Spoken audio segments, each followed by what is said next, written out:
Hello, everyone, and welcome to the third or fourth annual AgeTech Market Outlook webinar. I am incredibly excited to be here with all of you today, and it's great to see lots of familiar names in the audience. And I want to thank you all for joining. We'll wait a minute or two more just to make sure that all the late arrivers are taking their place and grabbing their cup of coffee or water, whatever works for you. So today, like I said, I think it's the third or fourth annual webinar, and I've got tons of exciting news and events to share with you all today. And because this has become such an annual occurrence, we did collect your questions, or at least some of your questions in advance. And when you registered, we asked you sort of what you wanted to get out of this webinar, and we try to adapt the content to make sure that we can really meet your expectations today. So I think we can get started. We are recording this webinar, so if Zoom doesn't fail us and we get the recording in the end, we'll also be able to share the recording with you after Zoom finishes processing it and everything is uploaded to the cloud. Okay, so I think we can get started. My name is Karen Etkin. I am a gerontologist by training, and I'm also the founder of the gerontechnologist.com, which is a media platform that covers the global AgeTech ecosystem. And very recently, I became a published author with the publication of my book, The AgeTech Revolution, which is already available on Amazon since January, actually. So the agenda for today is, well, first, start by just making sure that we are all on the same page and defining what AgeTech is.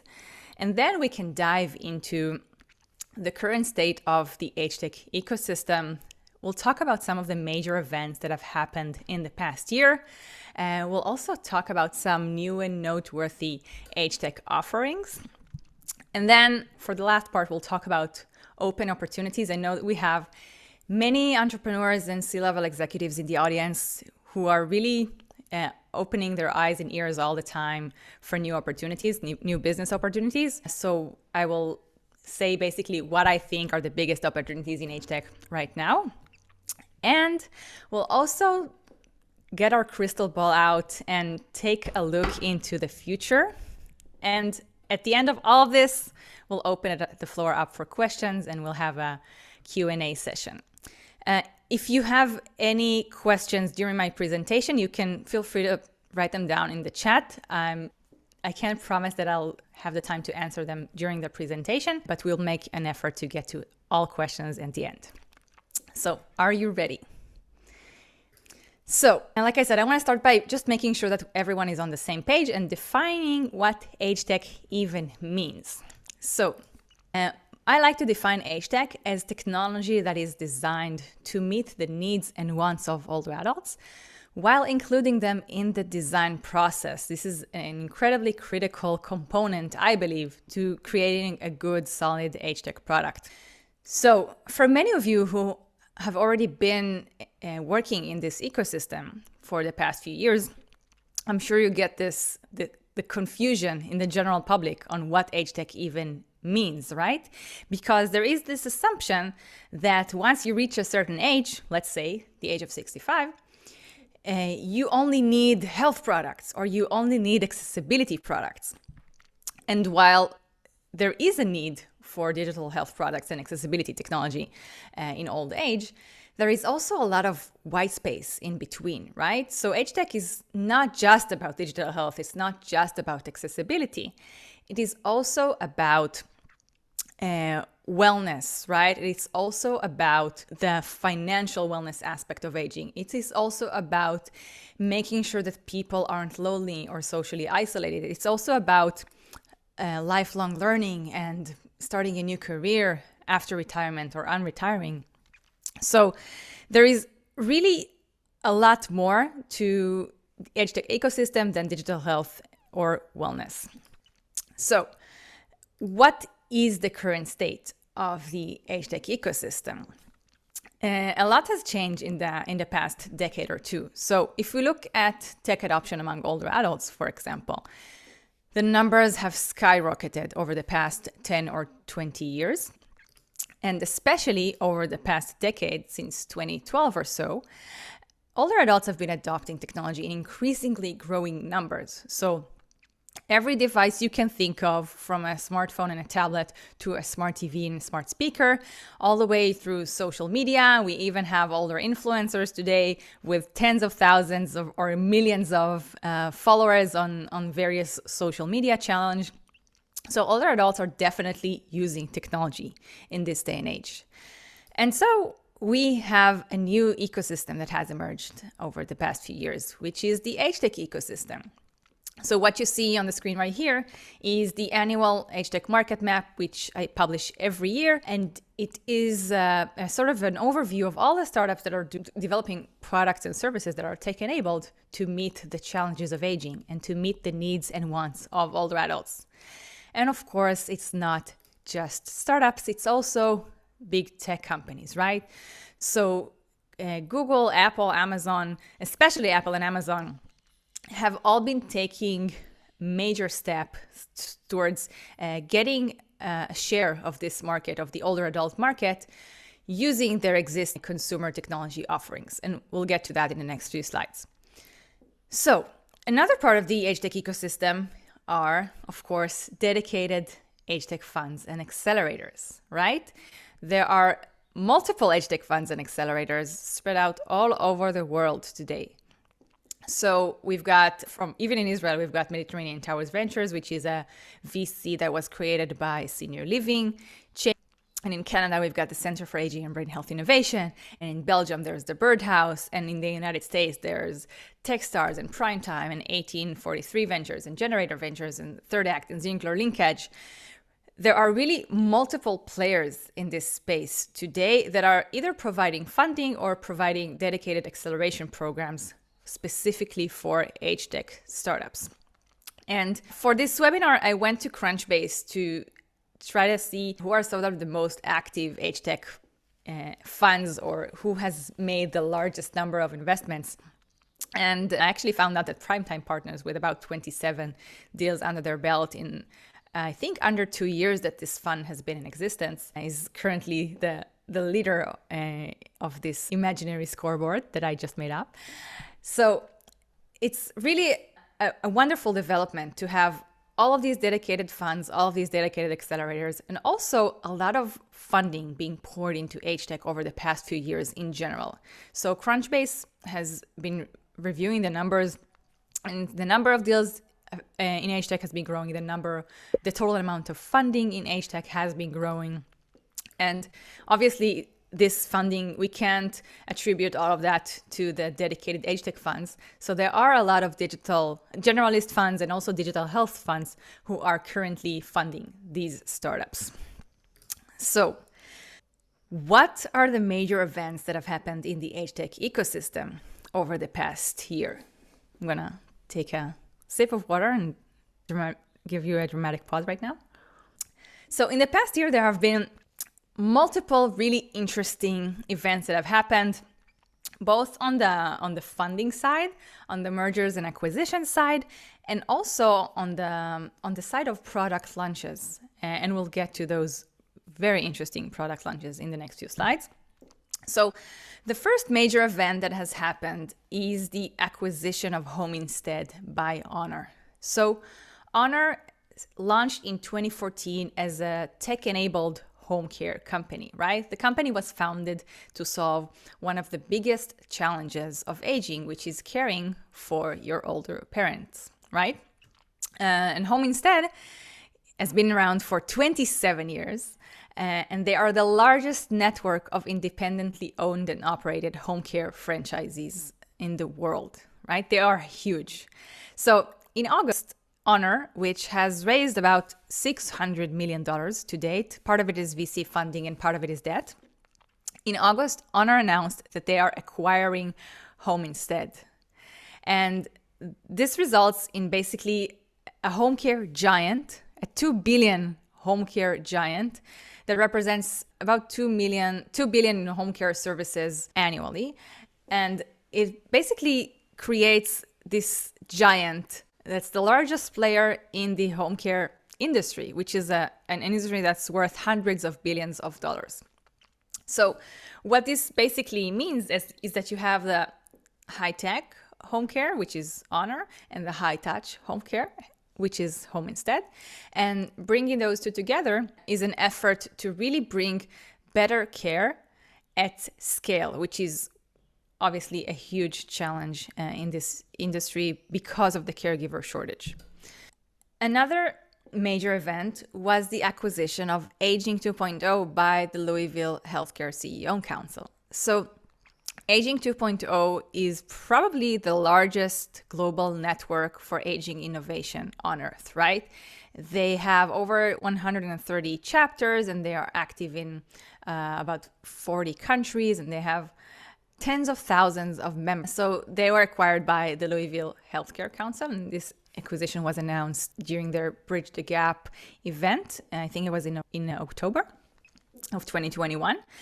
And what was also announced in this event is that the Louisville Healthcare Council will invest $50 million in AgeTech offerings, which should also give the ecosystem a massive, massive boost.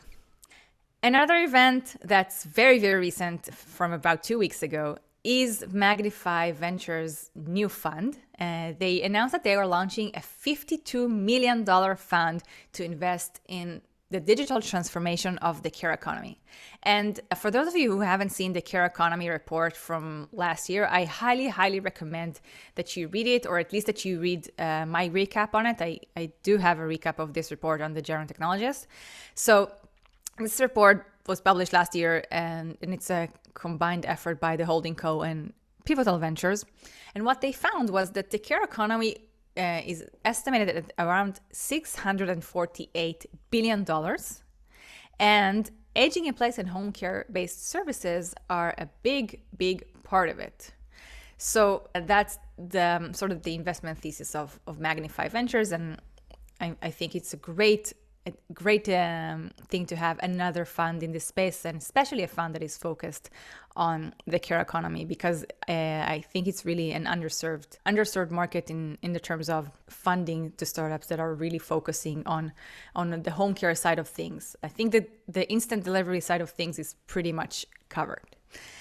Another interesting development is a $10 million grant from Google.org to the AARP Foundation to provide digital skills training. And this grant is sort of following up on AARP's acquisition of Oats, which happened last year in early 2021. So Oats, Older Adults Technology Services, has been providing older adults with digital literacy skills for about 15 years. And in early 2021, AARP announced that they have acquired them.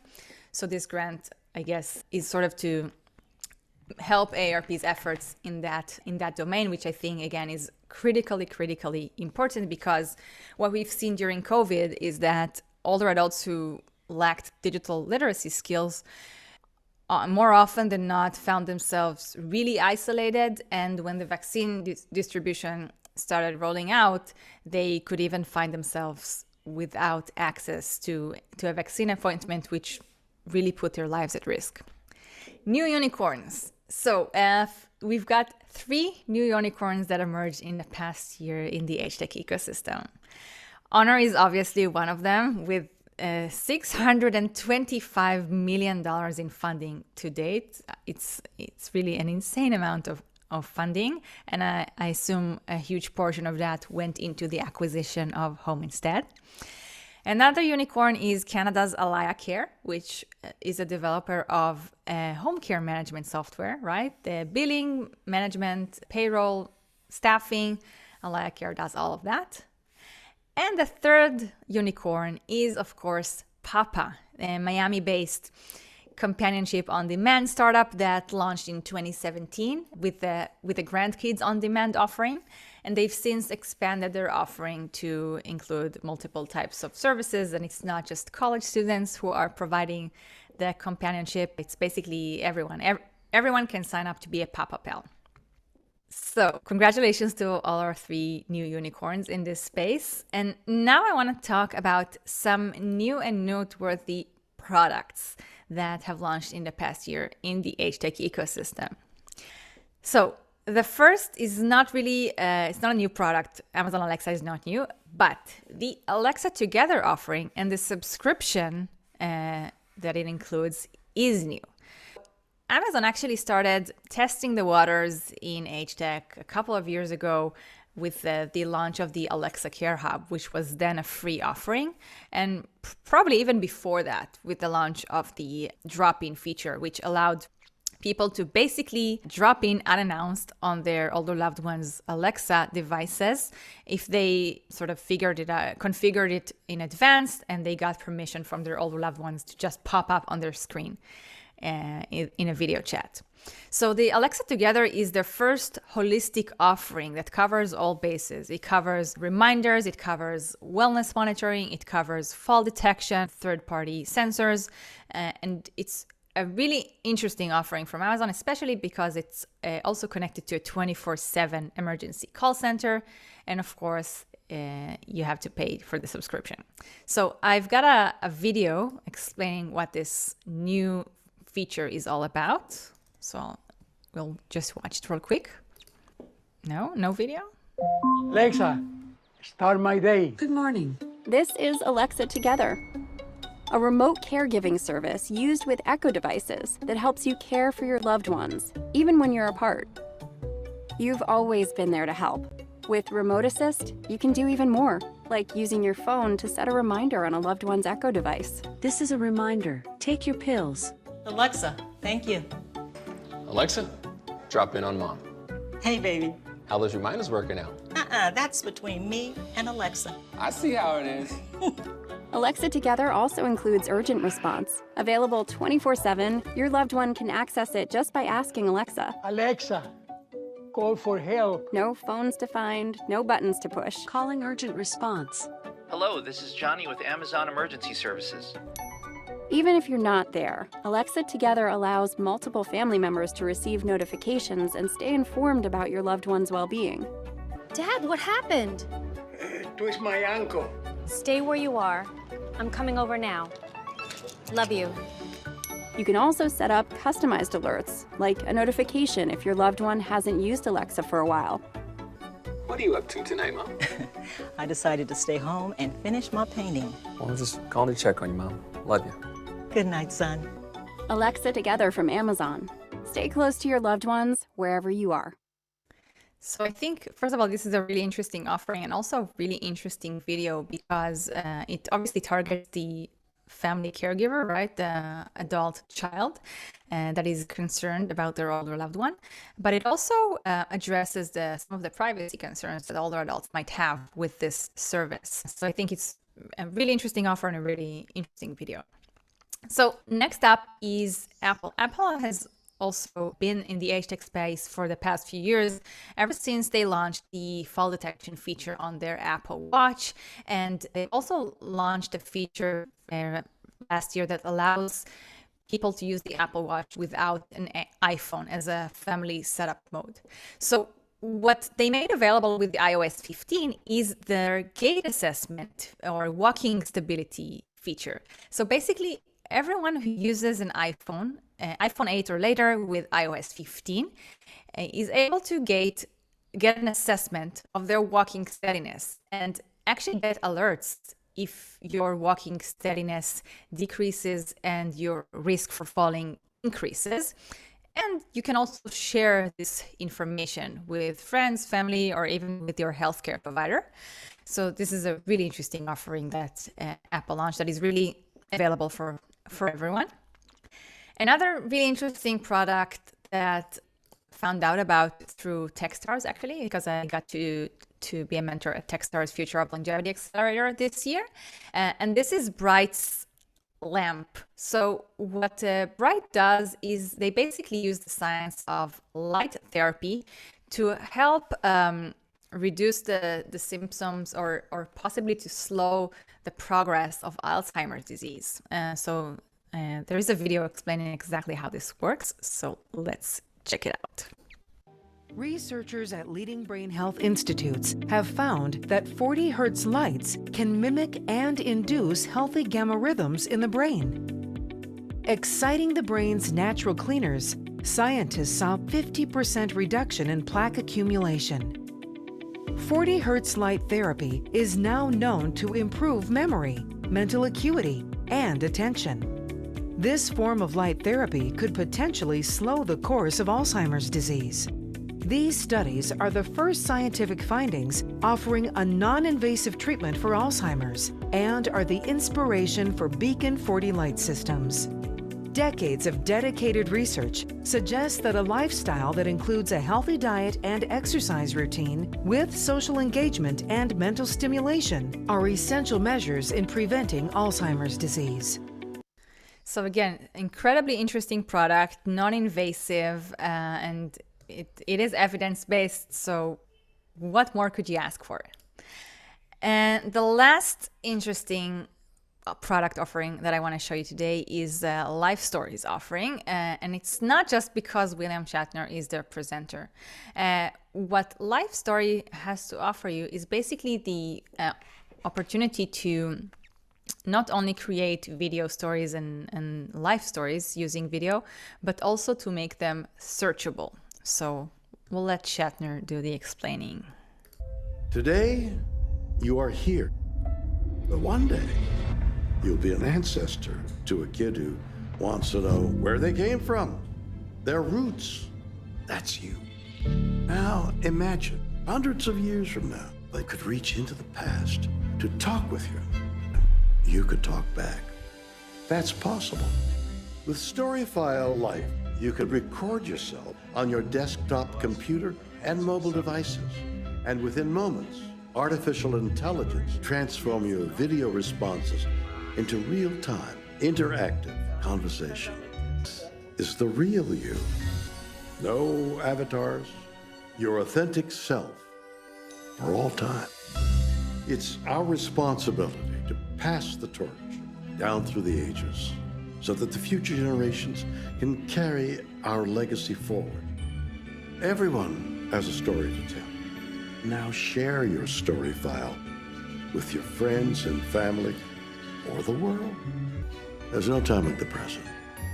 So now is the time to talk about some of the open opportunities in this space, some of the challenges of aging that are either unmet or that they are just simply too big for a single startup or even multiple startups to cover. So the first challenge that I think is definitely worth addressing in 2022 is retirement 2.0. So what do I mean by that? We all know that in this day and age, when many people simply don't have enough retirement savings, the whole concept of retirement at the age of 60 doesn't really work for everyone, right? It could possibly have worked 100 years ago when it first came about because people's life expectancy was significantly lower, right? You would retire at 65 and then you didn't have decades to live after that. You probably would only live for 1 or 2 years post-retirement, so it made sense that you would retire. Nowadays, people are expected to live decades after retirement, and with many people having no retirement savings or not enough retirement savings, and many people also, especially older adults, losing their jobs during the pandemic, there is a huge need to really rethink the concept of retirement and really come up with new solutions. So those solutions could be obviously part-time employment. We've seen solutions, gig economy solutions for older adults. We've seen startup accelerators for older adults, right? Get Set Up launched a startup accelerator for older adults looking to start a business earlier this year. So there are really a lot of ways to skin a cat, and there are really many interesting opportunities in this space, and I really can't wait to see how this unfolds and what retirement will look like when I reach the age of 65. Another huge challenge is, of course, the caregiver crisis, right? The way that the demographic works is when we have fewer and fewer children being born and we have more people reach old age, the population pyramid changes, right? The basis of the pyramid, which represents younger people, shrinks, and the top of the pyramid, which represents older people, expands. And this really creates a massive, massive demographic shift. And in fact, in the United States, in the next few years, there will be more people over the age of 65 than children under the age of 5. So we all feel this within our families, right? Because when our parents or grandparents get old, we have fewer siblings or cousins to help care for them, right? Fewer than there were just 10 or 20 years ago. So this is something that each and every one of us who has older loved ones can feel within our families. And on the macro level, if we look at it from the economy's point of view, there are fewer people who are traditionally able to participate in the workforce because people are still supposed or expected to retire at the age of 65. So what this creates, basically, this demographic shift and the retirement age, it creates a huge shortage of caregivers. So there are already millions of unfilled job openings for caregivers all over the world. And part of it is due to the fact that being a caregiver is one of the most demanding jobs in the world. It's both physically and emotionally demanding, but it's also one of the least paying jobs in the world. So in the United States, for example, it's the most in-demand job, right? Direct care workers or home health aides. But it's also one of the least paying jobs, paying just above minimum wage. So there are obviously many companies trying to tackle that with different types of technology, either making the caregivers work more efficient or either creating marketplaces so caregivers could find a job without the middleman that is a home care agency. But this is pretty much still an unsolved problem, and it will only get more and more challenging in the years to come until possibly eventually we'll be able to use, probably decades from now, we'll be able to use robotics and automation to replace some of the manual labor caregivers are working. But until then, we are at a caregiver crisis, like I said. Another challenge is paying for care. So I'm not talking about healthcare because I know some of you in the audience come from countries in which there is universal healthcare and people don't have to pay out of pocket. I'm talking about paying for home care or long-term care. So in people who are older adults who have retired obviously live on a fixed income if they have any retirement savings, right? That is the best case scenario. On top of that, there are added expenses or potential added expenses in the later stages of life. So those older adults who will need home care or long-term care or any type of care, even if it's just for a few hours each week, are expected to spend out of pocket tens of thousands of dollars, if not $100,000 or more on this type of care during the last few years of their lives. And that, of course, is a huge, huge challenge. Another challenge, which is kind of, when you think about it, it's really, really almost insane that we even have this challenge in this day and age, is that people, especially in rural areas, are still not online, right? So if we look at the United States, for example, which is the wealthiest nation on earth, 42% of older Americans don't have wireline broadband at home, right? And this is a problem because people, either it's not affordable for people, so the cost of getting an internet connection in your home is simply too expensive, or people live in rural areas where even if they can pay for internet, it's just not available. And this is a huge barrier for any type of technology adoption, and especially for all of the wonderful AgeTech solutions that we see on the AgeTech market map. And I think it's definitely open for disruption, just providing some sort of high-speed internet connectivity to people, whether it's 5G or whether it's cable. It's a huge, huge opportunity. And now I want to get out our crystal balls and talk about some of the future possibilities in the AgeTech ecosystem. So one thing that has been on everyone's mind in the past year is, of course, the metaverse. And the metaverse is, we've all seen Meta's announcement, and it was really science fiction-y and super interesting. But the interesting thing is that older adults are already sort of part of the metaverse, right? Because many of the startups on the AgeTech market map today use virtual reality or augmented reality for various applications to tackle various challenges of aging. Anything from empathy training to rehabilitation to entertainment. So this metaverse is already underway in some way. And I think it could be a really game changer for older adults if we look at the challenge of loneliness and social isolation. Because if we get it right, if we get the metaverse right, we could potentially be sitting for dinner with our parents or grandparents each and every day, despite the fact that we live hundreds of miles apart, right? If each and every one of us has sort of a holodeck in our home, or we use holograms or whatever, it really could be a game changer, because the way that humans are connecting these days when they are geographically apart is obviously not enough. It doesn't feel real. It doesn't provide the amount of comfort that a face-to-face in-person interaction does. But maybe the metaverse will fix that in a few decades from now. Another future option, or that's really just around the corner, is autonomous vehicles, which I believe will be a game changer for aging in place, because when people lose their ability to drive, when they no longer want or can drive, that is a huge dent in their independence, right? And it really limits people's ability to safely age in place in their own community. And I think autonomous vehicles will be a game changer for older adults.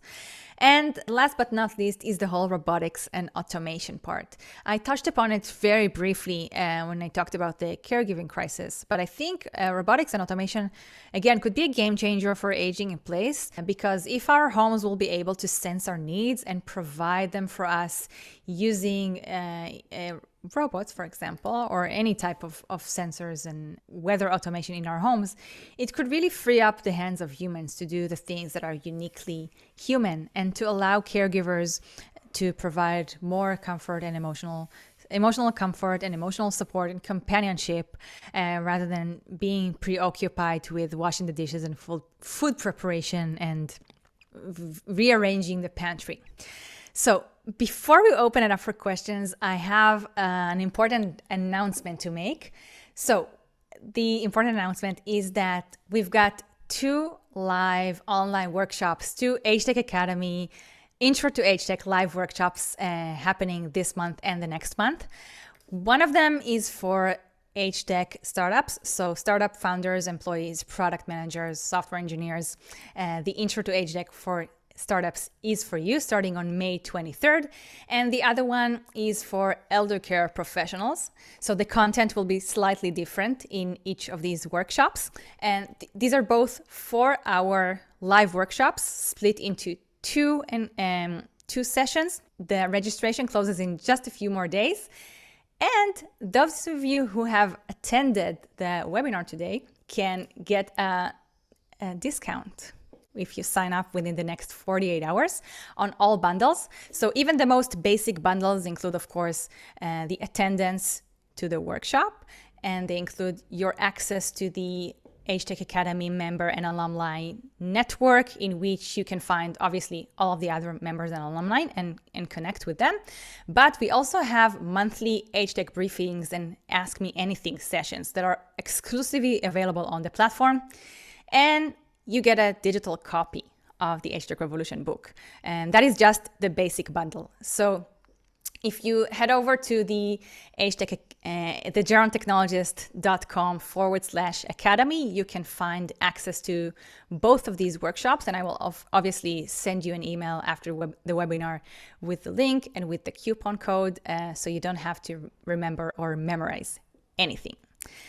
So now I want to open the floor for questions. So I see we already have multiple questions in the chat. So I'll just pause my screen sharing so I can get a better look at the chat. Okay.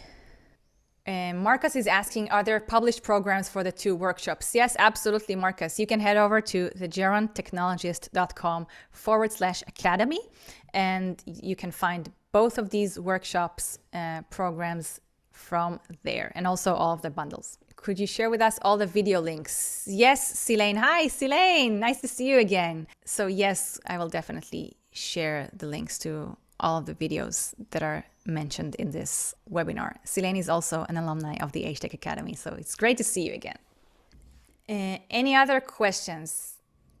No question is off limits. Don't be shy. I'm not gonna read your name if you don't want to. Can you reiterate your definition of unicorn? Is it based on funding or valuation? Do we know how profitable they are? So this is a great question. The definition of a unicorn is pretty straightforward. It's based on valuation, and it's $1 billion. So basically any startup that has raised about $250 or $300 million is considered a unicorn. They don't have to be profitable. They don't even have startups don't even have to have revenue in order to be a unicorn. But if you look up the company's names plus revenue on Google, sometimes you will be able to find an estimation of their revenue. So I think for Honor and AlayaCare, it was about $200 million each, if I'm not mistaken. But these numbers are available online, it's at least as an estimate. Melissa is asking for a link to the summary of the care economy overview. Yes, we will include that as well. So what other questions do we have? Antonia is asking for some AgeTech relevant data for Latin America. I haven't seen any reports about Latin America, so it's an interesting question. Maybe Antonia, maybe you could provide us with some information about that. What drove Louisville Healthcare CEO Network to acquire Aging 2.0? I believe that was their way really to get an access to a global network of innovators. Like I said, Aging 2.0 is the largest network for aging innovation in the world, with tens of thousands of members and over 130 chapters. So it's pretty massive.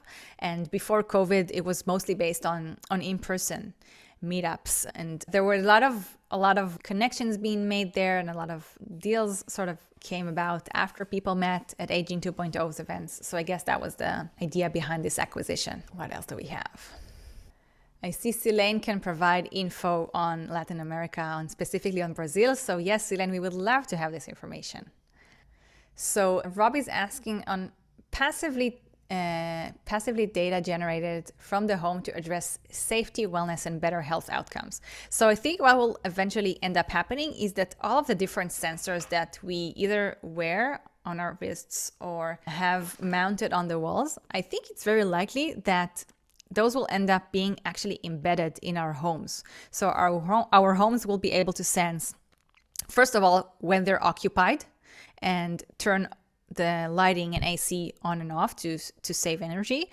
And they will be obviously also able to sense certain wellness features. So even today, there are monitoring devices and sensors that are able to remotely monitor pulse, heart rate, all sorts of measurements that are critical to know about our health. And of course, if you're dehydrated, if you're sedentary, all of those sorts of things, it's possible that our homes will be able to collect all of this data and to provide us with a report at the end of the day on how healthy we are, whether we sat down too long, whether we ate too much, whether we're dehydrated. And hopefully that will also come with recommendations, right? What actions we can take to become healthier. So I think that's in the foreseeable future, probably, and I'm incredibly curious to see how that ends up. Hi, Abby is asking, how can you watch the beginning of today's webinar? If you missed the beginning, Abby, then you missed me saying that we are recording this webinar, and we will send the recording link after Zoom finishes processing it. Thank you for joining, Abby. Celeste is asking how many of these companies are working physical or occupational therapy in elder care. So Celeste, if you're looking for a software to enhance or integrate with your company's offering, I don't know what your company does, but I highly encourage you to check out RehabTech Summit, because they have tons of offerings that are very specific to PTs and OTs. So that could be a good place to start. Lee's asking about the opportunity for social robots to help caregivers engage, that not all PSWs are empathetic, caring, good communicators. This is an interesting concept. I'm not sure that social robotics is the answer for that, but perhaps empathy training is the answer for that. So Embodied Labs uses virtual reality to provide empathy training specifically for caregivers. And I believe that could be a potential solution that is already in the market. Kuman is asking, what are the challenges that startups face in the early years of customer acquisition? It really depends whether it's a direct-to-consumer startup or if it's a B2B startup. So for direct-to-consumer startups, the challenges are almost endless, right? You have to have raised a significant amount of funding just to be able to get your name out there and to market yourself to consumers.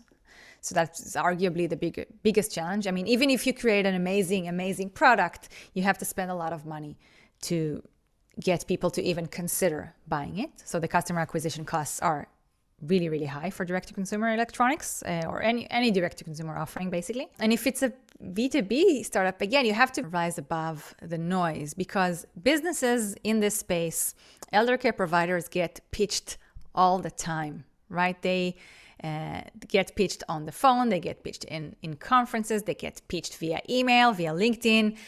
I guess the challenge is, first of all, creating a good product solves a real need in a good way, and then making your presence known in this space, and then getting people to take the bet on you, getting those first few early adopters to test out your product, even if it's for free or for a discounted price. So yeah, I think those are, the main challenges. Adi's asking, how open are senior care or at-home care organizations to innovation, and what would be the typical time frame for innovating with a prospect for prototype to product stage until there's a tentative business opportunity? So this is a great question. I think like in any industry, there is I'm sure most of you know the technology adoption curve, in which at the left-hand side you have the early adopters who are willing to try anything. And on the right-hand side, you have the laggards, who are the last people to try any new type of innovation. So the elder care space is no different. I mean, you have to find your early adopters. You have to find possibly organizations that already have an innovation department, or at least a person on the team who's in charge of innovation, because then it's basically their job to source and test out new products. And the sales cycle industry tends to be on the longer side of the spectrum. These are even for smaller organizations, they could be a little slow to adopt, a little slow to make decisions. So I guess my advice would be, if you're just starting out, to seek organizations in which you have to convince one decision maker, preferably the owner, who's also in charge of the budget. And if you're lucky, you can get your sales cycle to be significantly shorter than that, possibly a quarter or two. So I hope that answers your question. Jonas is asking, what are the most important conventions for AgeTech? So off the top of my head, I would say CABI's annual summit, Mary Furlong's events, Rehab Tech Summit, AgeWell's events. The American Society on Aging usually has an AgeTech track, but I do create an article on AgeTech conferences every year. So this year's article was published a few months ago, so it's possible that most of these events have already happened. But I do have a list on the website that gets updated annually. Marcus is asking if I've seen any venture capital funds or family offices creating AgeTech Silvertech specific funds. So this is an interesting question. Currently, I think all of the existing tech funds are either completely independent, or they are CVCs belonging to a senior living organization, or you have Ziegler Linkage, which is sort of, their LPs are senior care providers. But I haven't seen generalist funds create AgeTech funds that branch out of them. Maybe I'll see it in the next few years. Robert is asking if there is any tech focused on the solo ager population. So this is a great question, Robert. The fact of the matter is that because of the way that our society is built, we have many more solo agers than ever before, right? Because in the past, in traditional societies, when your parents or grandparents grew older, they just lived with you in your home, right? Everyone was living under the same roof or in close proximity to one another. So solo aging wasn't really a thing. But today, with the modern society, it's uncommon people to live under the same roof, although multi-generational households are making a comeback.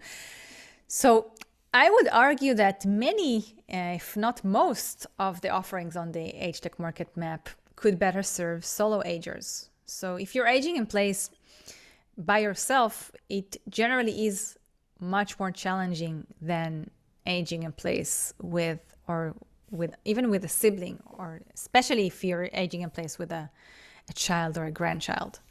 So I hope that answers your question. Any other questions? Did I miss anything? I probably missed some questions.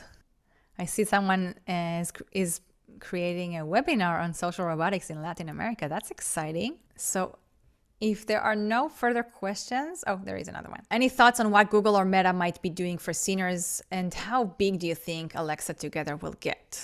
These are all great questions, Costin. So first of all, Meta, Facebook actually launched a few years ago, they launched the Facebook portal, which is basically a smart display that is designed specifically for video chat. So during COVID, they promoted this and really marketed this Facebook portal for older adults.